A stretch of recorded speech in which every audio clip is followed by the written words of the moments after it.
অনেক আছে যে খুব ভালো অ্যাক্টিং করে কিন্তু টেকনিক্যাল অ্যাক্টিংটা বুঝে না। আমি যেটা বলবো যে মোশাররফ ভাই টেকনিক্যাল অ্যাক্টিং প্রচণ্ড ভালো বোঝে, প্রচণ্ড পরিমাণে ভূতে বিশ্বাসী এবং প্রচণ্ড পরিমাণে ভয়ও পাই। সদ্য মুক্তি পাওয়া আপনার হাসের শালন, যেটা মোশাররফ ভাইয়ের সাথে, ওইটা সম্পর্কে একটু জানতে চাই। এটা আমার কাছে খুব মজা লেগেছে, কারণ আমরা 2022-এ শ্যুট করলেও তো 24-এ এসে রিলিজটা হয়েছে এবং 24-এ সবাই জানতে পেরেছে অক্টোবরে যে না, নিদ্রা দে নেহা একটা হরর থ্রিলার সিনেমাতে কাজ করেছে এবং সবাই ওভাবে জানতে পেরেছে। ঠিক তার 20 থেকে 30 দিন পরেই আমার হাসের সালুন কাজটা আসে, যেখানে আমি ভূত।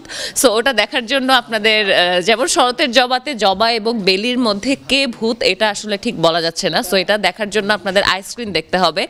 আর হাসের সালুনে তো আমি ভূত এটা বলেই দিলাম, বাকিটা দেখার জন্য আপনাদের চরকি দেখতে হবে। সো ওইটার এক্সপিরিয়েন্স আমার খুব ভালো। সব কিছু মিলিয়ে বলবো যে অক্টোবর তো হ্যালোউইনের মাস।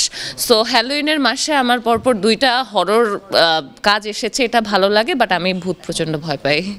মোশাররফ ভাইকে আমার কোয়ার্টিস্ট হিসেবে আমার পাওয়ার খুবই খুবই খুবই ইচ্ছা ছিল, কারণ হচ্ছে আমি সবার কাছে জানতে পারছিলাম যে ওনাকে কোয়ার্টিস্ট হিসেবে পেলে অ্যাক্টিং অনেক কিছু শেখা যায়, অনেক কিছু জানা যায়। সো ওনাকে যখন আমি পেলাম, আমি প্রিপেয়ার ছিলাম যে এই 3 দিন আমি শুধু শিখবো, ওনার থেকে শুধু শিখবো। সো উনি এমন কিছু ম্যাজিক জানে না, যেটা দেখা যায় অ্যাক্টিং সবাই ভালো করে, অ্যাক্টিং অনেক আছে যে খুব ভালো অ্যাক্টিং করে কিন্তু টেকনিক্যাল অ্যাক্টিংটা বুঝে না। আমি যেটা বলবো যে মোশাররফ ভাই টেকনিক্যাল অ্যাক্টিং প্রচণ্ড ভালো বোঝে এবং তার কোয়ার্টিস্টকে এমন একটা কমফোর্ট জোন ক্রিয়েট করে দেয় যে তার জন্য খুব ইজি হয়। এবং আমি প্রতিটা টেক করার পর যে দাদাকে জিজ্ঞেস করছিলাম যে দাদা ঠিক আছে কিনা, বা তখন হয়তো বা দাদা ধরিয়ে দিত, এবং তখন যখন সে ধরিয়ে দিত দেন আমি রিয়েলাইজ করতে পারতাম যে আচ্ছা হ্যাঁ, জিনিসটা তো এভাবেও ভাবা যায়, বা হ্যাঁ এই ছোট্ট একটা জেস্চার আমার বডির চেঞ্জ করলাম, বা ছোট্ট একটা ডায়লগ আমি ইন করলাম, পুরো জিনিসটাই চেঞ্জ হয়ে যাচ্ছে।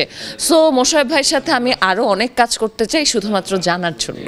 প্রচণ্ড পরিমাণে ভূতে বিশ্বাসী এবং প্রচণ্ড পরিমাণে ভয়ও পাই, কিন্তু আবার ভূত আমার খুব ভালো লাগে। মানে ব্যাপারটা যেন কেমন একটা টক্সিক ভালোবাসার মতো ভূতের সাথে আমার ব্যাপারটা।